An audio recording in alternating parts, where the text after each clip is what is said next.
Welcome to the End of Innocence. I'm your host, John Young.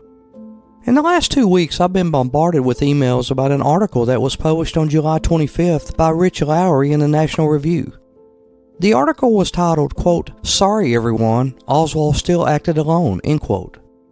It was basically the same old with a member of the national media when it comes to the Kennedy assassination. The article was pro-Warren Commission and very one-sided. It pretty much ignored all evidence that didn't toe the company line and agree with the Warren Commission's findings. It seems Lowry got his information from Warren Report supporter and media darling Gerald Posner. So like any good JFK assassination researcher, I wanted to go through exactly what Rich Lowry said in his article and provide legitimate counterpoints that make the picture much cloudier than Lowry leads his readers to believe. Lowry starts his article out by basically talking about some people in the national spotlight and how they're talking about the JFK assassination was done by the CIA. Specifically, he mentions Sean Davis of the Federalist, who's talking about the Trump assassination attempt. Davis basically says that the CIA killed JFK and RFK and they tried to do the same to Donald Trump. And then there's Donald Trump Jr. saying the same thing. In a recent conversation with Donald Trump Jr., Tucker Carlson casually referred to the system having been broken, quote, for the last 61 years since they killed a president in an election year, end quote. Trump Jr. responded, quote, exactly. Then you got Ron Paul saying that the JFK assassination was a coup. And he says, quote, I don't think it's a controversial statement anymore to say that the CIA, especially former Director Allen Dulles, was involved in the assassination of John Kennedy, end quote. Lowry also mentions in his article Rob Reiner's podcast titled Who Killed JFK? His show had over 1 million hits in less than a month. For those in the public arena and say that the CIA was involved in Kennedy's assassination, all I have to say, you better do your homework. But I will say this. There is a lot out there in my research that tells me that some high-ranking officials of the CIA were involved, and definitely some rogue elements of the CIA were certainly involved in the planning and possibly the execution of JFK's murder. I have went on the record stating that I don't think the attempted assassination of Donald Trump was a conspiracy, but just incompetence by the Secret Service and maybe some looking the other way. When it comes to the comparison of the JFK assassination to the Trump attempted assassination, here's how you can tell that one was a setup and one was not. 10 minutes after Kennedy was shot, the police, the FBI, and the Secret Service knew exactly who they were looking for, Lee Harvey Oswald. They knew his description, where he worked, and apparently where he was going.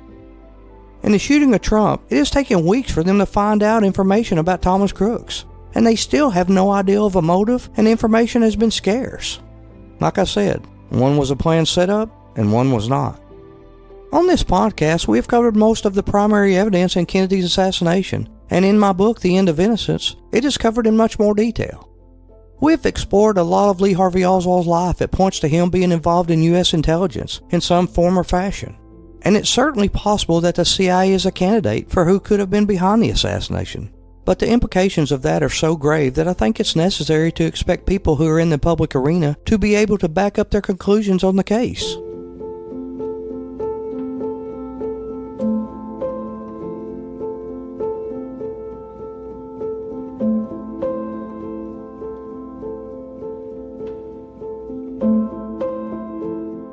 Now back to the article. Mr. Lowry starts his article off stating, quote, the JFK conspiracy theories originally emanated from the left.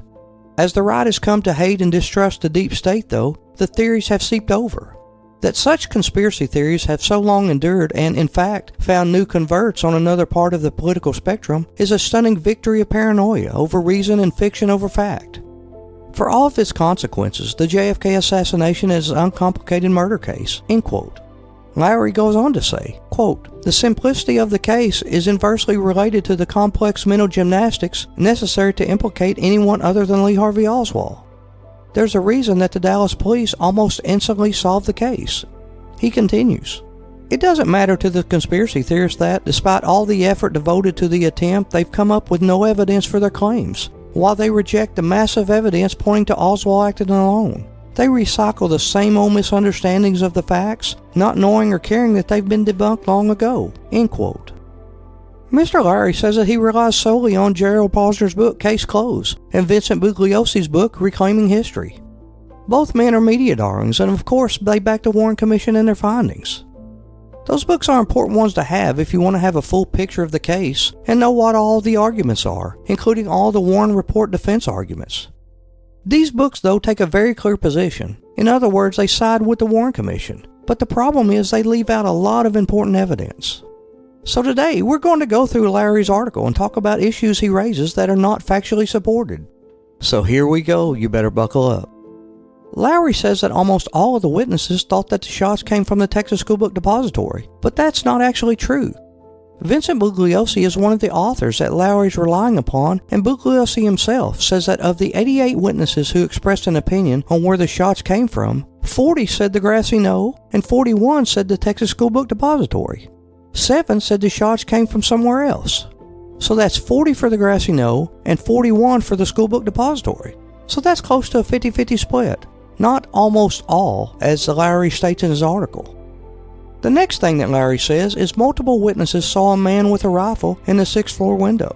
That is a true statement. But when we unpack the details behind that, you will see that it really doesn't mean that Oswald's guilty, just because multiple witnesses saw a man with a rifle on the 6th floor or in the 6th floor window. All of this information I'm sharing with you is readily available and easily accessible nowadays. It wasn't back before the days of the internet. You had to do old school digging, and that's exactly what I did. So Howard Brennan was a star witness for the Warren Commission, and he is sitting on a concrete pedestal wall across the street from the Texas School Book Depository. He says that he looks up to the 6th floor window and sees Oswald, according to the Warren Report. He's looking across the street and up 6 stories. But on the night of the assassination, Howard Brennan was given the opportunity to identify Oswald at the police station, and he said that it didn't look like the man that he saw, and he could not confirm that it was Lee Harvey Oswald that he had seen earlier in the window of the 6th floor. I noticed this one man on the 6th floor of the Texas bookstore. Well, he left the window a couple of times in the course of 7, 8, or 10 minutes. I looked directly across and up, possibility of a 45-degree angle.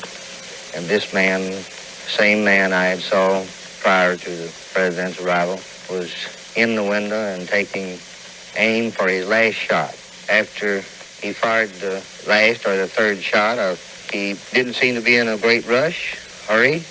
He seemed to pause for a moment to see if for sure he accomplished his purpose. And he brought the gun back to rest in upright position as though he was satisfied.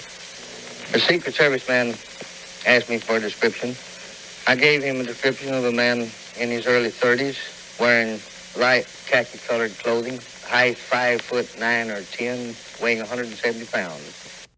If you go to Dealey Plaza and stand where Brennan was and look up for yourself at that window, and I've done it probably 100 times or more, I think you'll be satisfied that you'd be able to tell if someone had a hat or glasses and maybe the complexion of their skin. But you wouldn't be able to tell what someone's face looked like from that far away, especially if you had never seen them before. And just for the record that day, Oswald was not wearing khaki-colored clothing. And keep in mind that the description that was sent out on police radios minutes after the assassination came from Howard Brennan's sightings of supposedly Oswald. It gave his height and weight, and there is no way from where Brennan was that he could tell his height or weight. Another potential witness who saw a man with a rifle in the 6th floor window is Amos Hewins. He said that he saw a man with a pipe in a high window, and it was held by a guy with a bald spot on his head.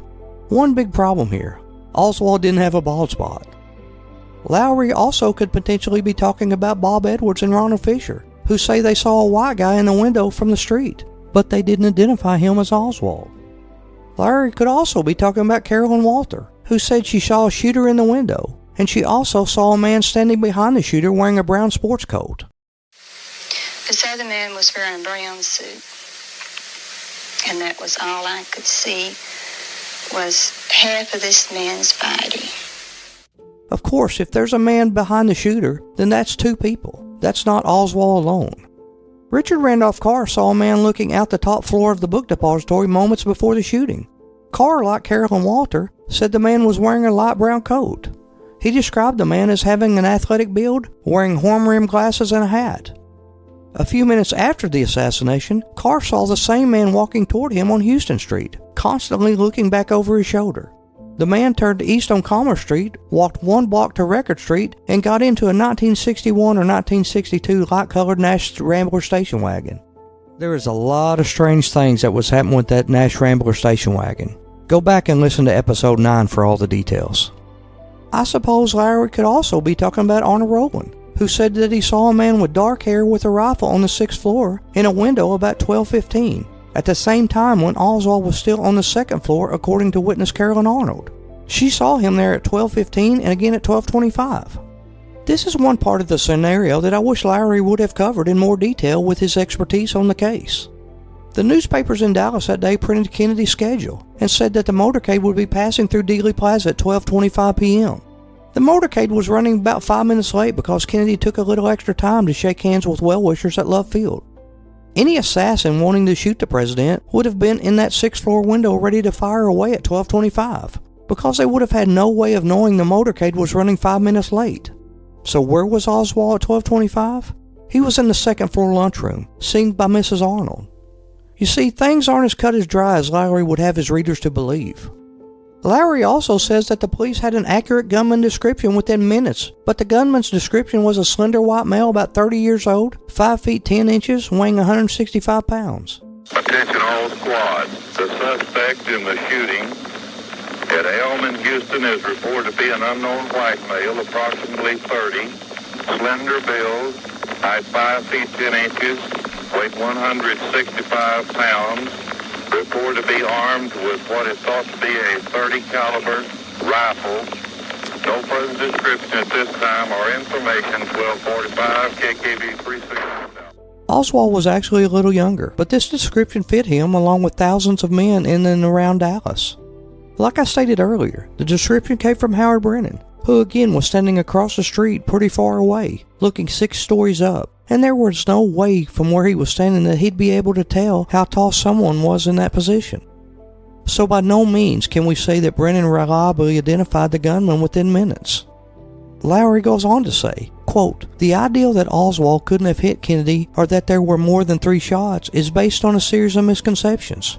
It is said that Oswald didn't have time to get off the shots, often based on a fallacious reading of the Zapruder film.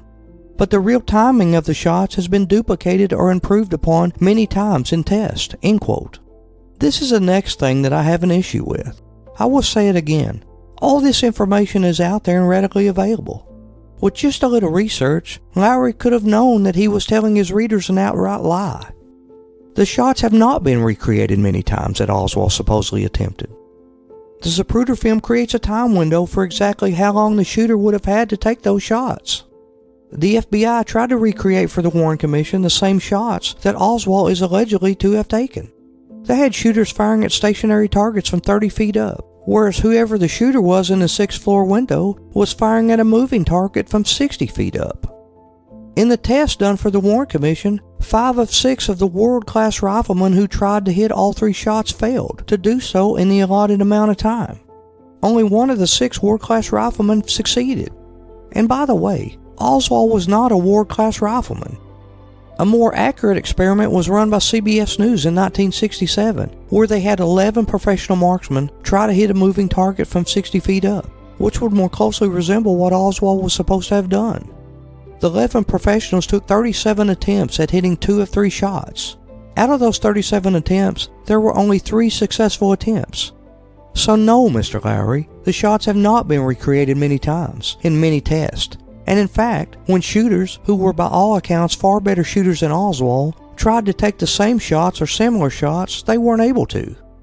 Lowry then states, quote, "It is alleged that it would have been impossible for Oswald to hit Kennedy because he allegedly was a poor shot. The truth is Oswald was a good shot during his stint in the Marine Corps, exceeding the score needed to be a sharpshooter, and he practiced once he procured his rifle," end quote.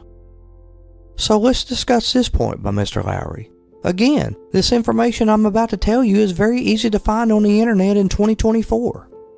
We have 2 shooting tests from Oswald's time in the Marines. In 1956, he scored 212 out of 250 to get the sharpshooter rating, just like Lowry said. But in 1959, 3 years later, Oswald got a minimum score to pass, which was marksman. You start out with a score of 190, and Oswald obtained a 191 out of 250 on that test.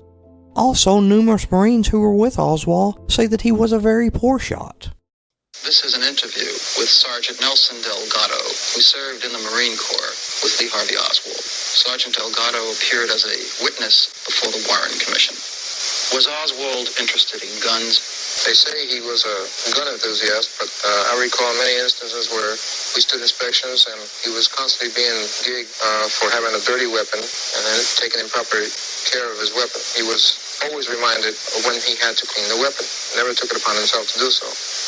Do you have personal knowledge of Oswald's ability with a rifle? At the range, he couldn't prove by me that he was a good shot. As any person who's ever served in the armed forces could tell you, there's a part in the qualification that calls for rapid firing. This is done with 10 shots, 8 in a clip and 2 that you load by hand. They give you maybe 30 or 45 seconds to be exact to fire these 10 rounds. Well, when you fire these, then you stand away from your firing position until everyone has finished firing. Then the targets are brought down and scored. The targets are run back up and they're dissed for the number that you have hit, 5s, 4s, 3s, or misses. Well, in Oswald's particular case, it was quite funny to look at because he would get a couple of discs. Maybe out of the possible 10, he'll get 2 or 3 Maggie's drawers. Now, these are a red flag that's on a long pole, and you don't see this on the firing line too often, not the Marine firing line. And you can't help but notice it when you're seeing discs around some of the things coming up and down. And farther on down the line, you see a flag waving. Well, that was going to catch your eye anyway. And we thought it was funny that Oswald was getting these Maggie's drawers so rapidly. And this is why I can't think that he would be a good shot, because a good shot doesn't pull this. He'll pull a 3, but he won't pull a Maggie's drawer. It's a complete miss. Sherman Cooley, who was in the Marines with Oswald, said, quote, "If I had to pick one man in the whole United States to shoot me, I'd pick Lee Harvey Oswald. I saw the man shoot. There is no way he could have ever learned to shoot well enough to do what they accused him of doing in Dallas." End quote.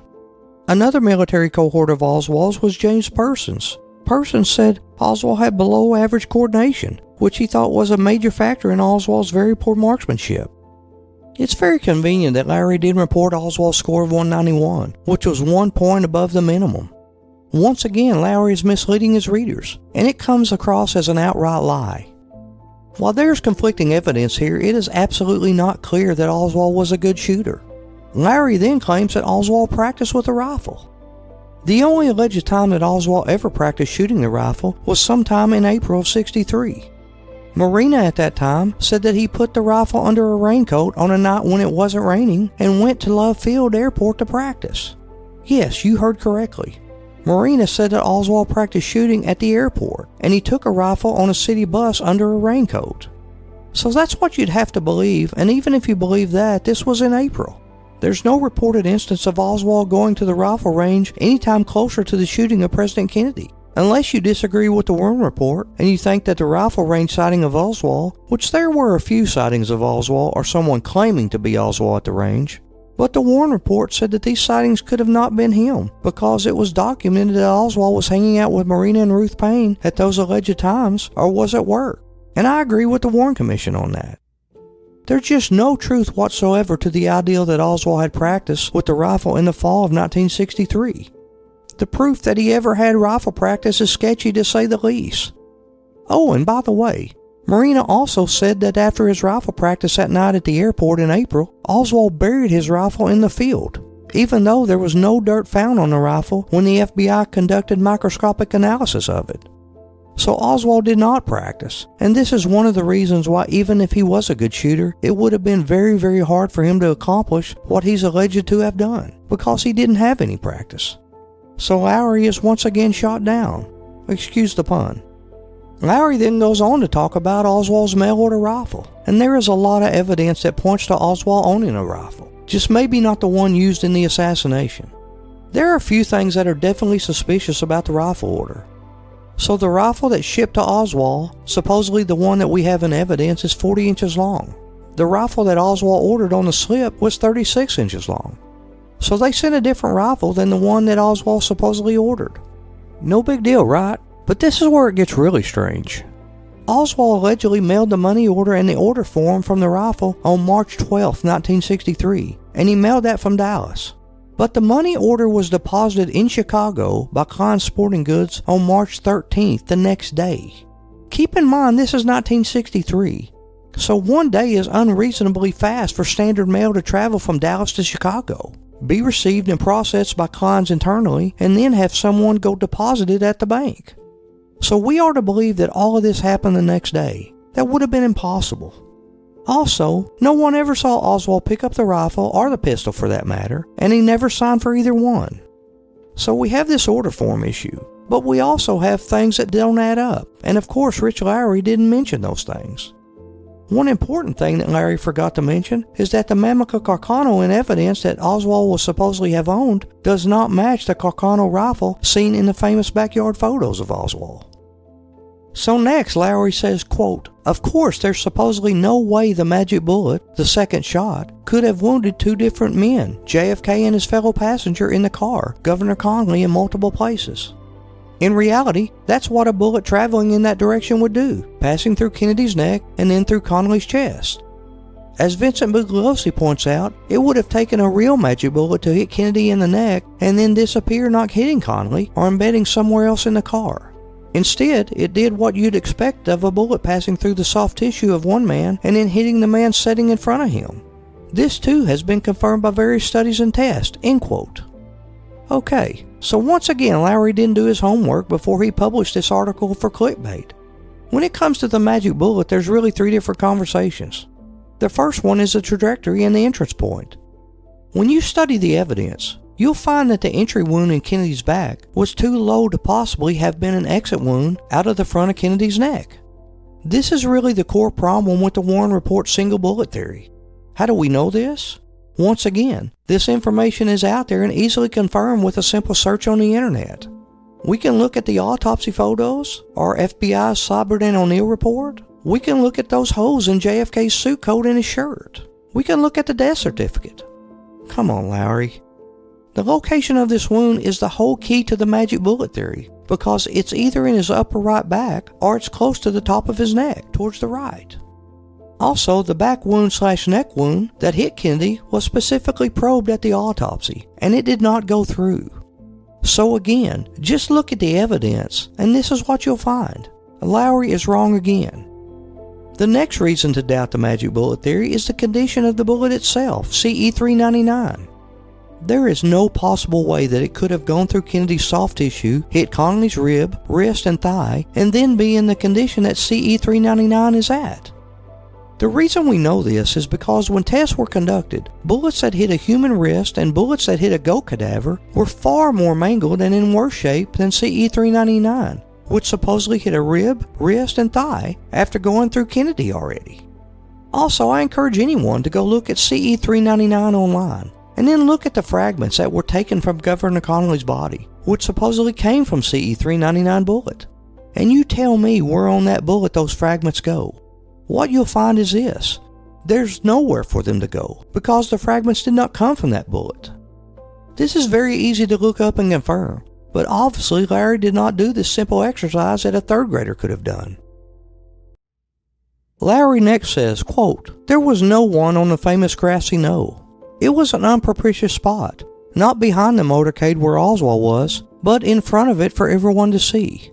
There is zero evidence, none, of additional shots. No bullets lodged in any cars or were found in the vicinity. No spent casing showed up on the grassy knoll itself. It's all made up." End quote. So Lowry says there's zero proof whatsoever of a shot from the grassy knoll. Wrong again, Lowry. There is some proof. There are witnesses who saw someone behind the picket fence on the grassy knoll fire a rifle. You can hear details of that in episode 7 of this podcast. There is a jarring report that there potentially was a Secret Service agent on the grassy knoll. So there's evidence that a man who identified himself as a Secret Service agent was on top of the grassy knoll telling people to clear the area right after the shots were fired. Listen to episode 6 to hear more details. Officer Joe Smith and Deputy Constable Seymour Weissman both saw this man, and he showed them Secret Service ID. But the Secret Service said that there was no one who wasn't with the motorcade, and the Secret Service said they didn't have anyone stationed on the grassy knoll. So this man was impersonating Secret Service agents and trying to keep people away from the grassy knoll area, especially behind the picket fence area. Who was this man, and what role did he play in the assassination? Again, This man was seen by numerous people, including 2 police officers. This remains one of the biggest mysteries of the case today. Also, Lowry, there's more evidence. 3 railroad workers, S.M. Holland, Richard Dodd, and Leon Simmons, were on the nearby railroad bridge overpass overlooking the entire plaza and ran over to behind the picket fence on the grassy knoll when they saw a puff of smoke come out from underneath the trees around the time the shots were fired. Lee Bowers, who I detailed in episode 7 of this podcast, had a great view of the entire scene. He was in a railroad tower behind the picket fence. He says that he saw 2 men standing behind the fence at the top of the grassy knoll, and he saw a flash of light at the time of the shooting. Also, there's Ed Hoffman, who became a good friend of mine during all my years of research. Ed was a deaf mute who says he saw a shooter fire a shot from behind the picket fence on top of the knoll. The man then tossed the gun to a man in work clothes, who broke the gun down by twisting it, put it in a bag, and walked down the railroad tracks. None of these witnesses individually establishes that there was someone on the grassy knoll, but when you combine all of their testimony, you absolutely have to leave the door open for it. To say that there's zero proof is not factually true given everything that I just said. Please go back and listen to episodes 6, 7, and 8 to hear these witnesses' accounts in more detail. And these facts are arrived at years and years of research, not just picking up a book by someone who agrees totally with the Warren Commission's findings like Lowry did. Plus, these witness statements are readily available and can be found on the internet by anyone. Oh yeah, Mr. Lowry, we also have medical evidence of a shot from the front, which would mean that there was someone on the grassy knoll shooting at Kennedy. We looked and studied the witness statements from doctors, nurses, and medical personnel in Dallas for our conclusions. We did not take the word of one man who is the apple of the eye of the national media. So what is that medical evidence from Parkland Hospital? Well, 8 doctors and a nurse in Dallas said that the neck wound was an entrance wound, which would mean the shot would have come from the front. 8 doctors in Dallas, including Kemp Clark, the chief of neurosurgery, said that they could see the cerebellum in JFK's head wound. So if that's true, it would mean that the wound was too low to have come from the back, and it would be consistent with a large hole in the rear of the president's head.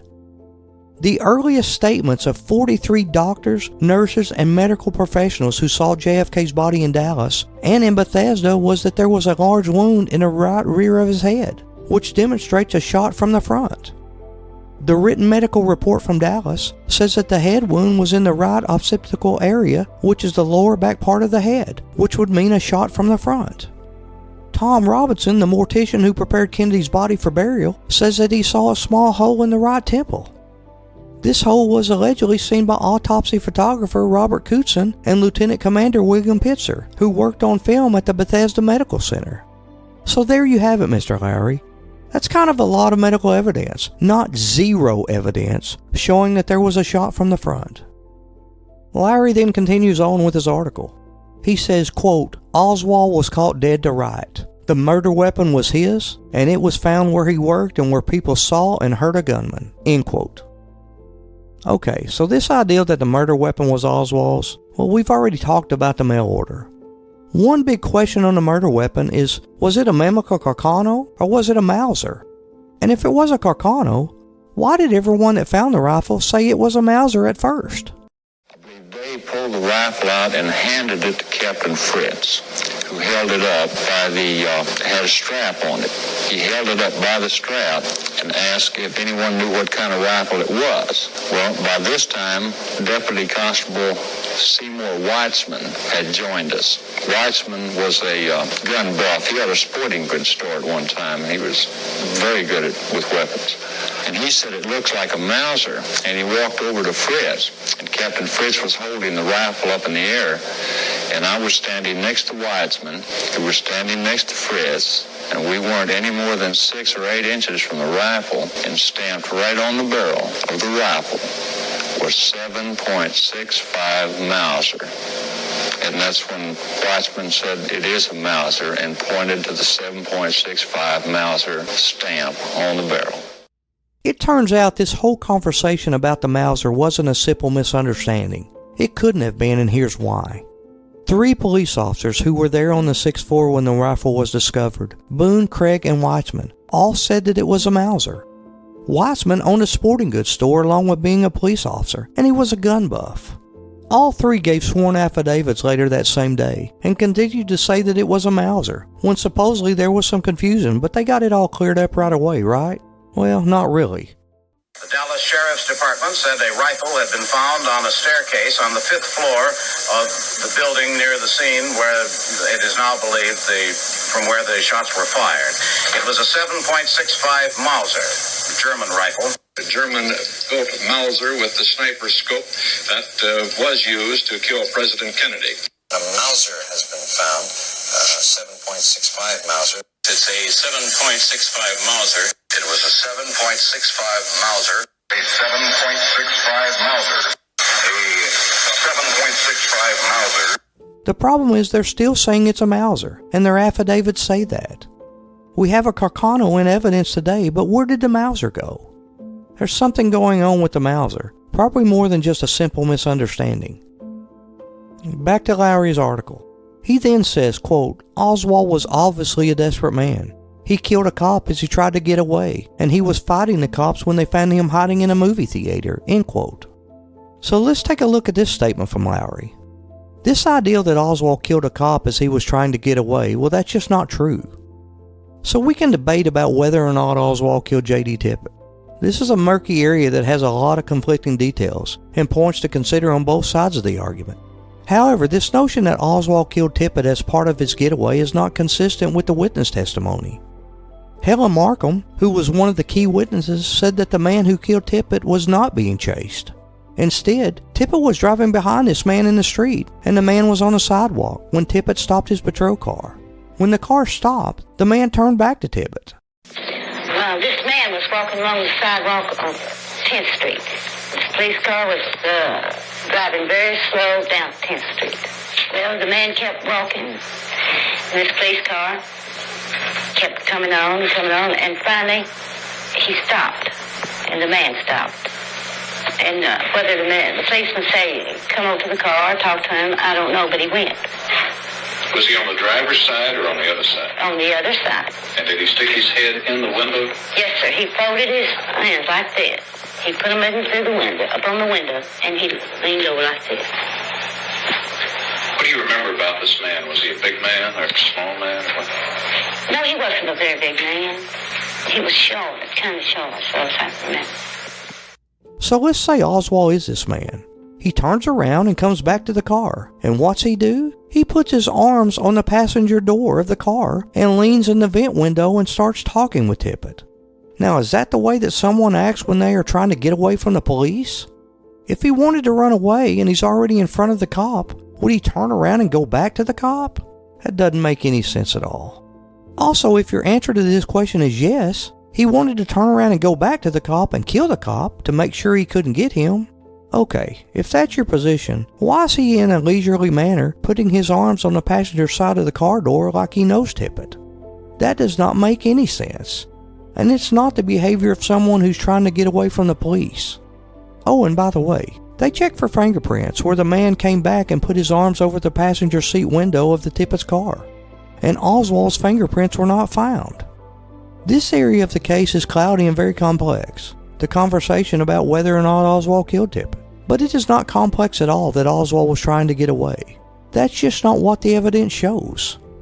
So we need to get the little details right to have a chance at figuring out what actually happened, instead of just picking propaganda on the side that we decided we wanted to cheer for. That's just not how it works if we're trying to find out the actual truth of what really happened. Lowry's extensive article goes on to say, quote, Oswald fit the profile of someone who would be an assassin, and sure enough, before he killed JFK, all the evidence suggests that he tried to shoot and kill the right-wing figure, General Edwin Walker. Okay, so now let's talk about this. All the evidence shows that he tried to kill General Edwin Walker. There's some pretty good reasons to believe that Oswald did not shoot at General Walker. The bullet that hit Walker's wall was from a steel-jacketed .30-06, then all of a sudden changed to a copper-jacketed 6.5mm bullet after the Kennedy assassination. The house was scoped out by multiple people in advance of the Walker shooting who drove cars. Oswald is alleged to have been alone and he did not drive a car. On the night when the shot was fired, there were witnesses that saw a car fleeing the scene and 2 people were seen driving away. The most important thing about the Walker allegation is that Oswald wasn't even a suspect in the Walker shooting until after the JFK assassination. General Walker had made tons of enemies, and I'm sure that there were a lot of people that wanted him dead for his outspoken beliefs. Lowry's article goes on to say, quote, "Why, if the CIA is omnicompetent enough to pull off such an operation, did it not deploy a sniper who could get in and out of Dallas with no issue? At the very least, it should have secured some sort of getaway vehicle or plan for Oswald. Instead, it allowed him only to narrowly escape the depository as a matter of sheer luck, and then to wander through the streets of Dallas a clearly desperate man. Then it permitted him to be interrogated by the police for days, when he could have unraveled the entire plot instead of acting like a guilty-as-hell lone gunman." End quote. This argument by Lowry really misstates and misunderstands what the conspiracy argument is. You know, I don't know if Lowry is someone who has read any other books aside from Posner and Bugliosi's, but if he has read any of the conspiracy/critic-leaning books, he would know that there's no one who believes that Oswald was a CIA assassin. So, Mr. Lowry, you're successfully defeating an argument that no one believes. No one thinks Oswald was hired as a CIA assassin. The argument is that he was a CIA asset who was used to infiltrate leftist groups. This becomes clear when you look at Oswald's time in New Orleans in the summer of 1963. He's working for an FBI agent, Guy Bannister, handing out flyers for the Fair Play for Cuba Committee. Some of these materials are stamped with Guy Bannister's office. If you study and research the case, instead of reading a Warren Commission book or two, you'll find that there is an Oswald connection, and it's not as a secret double agent assassin.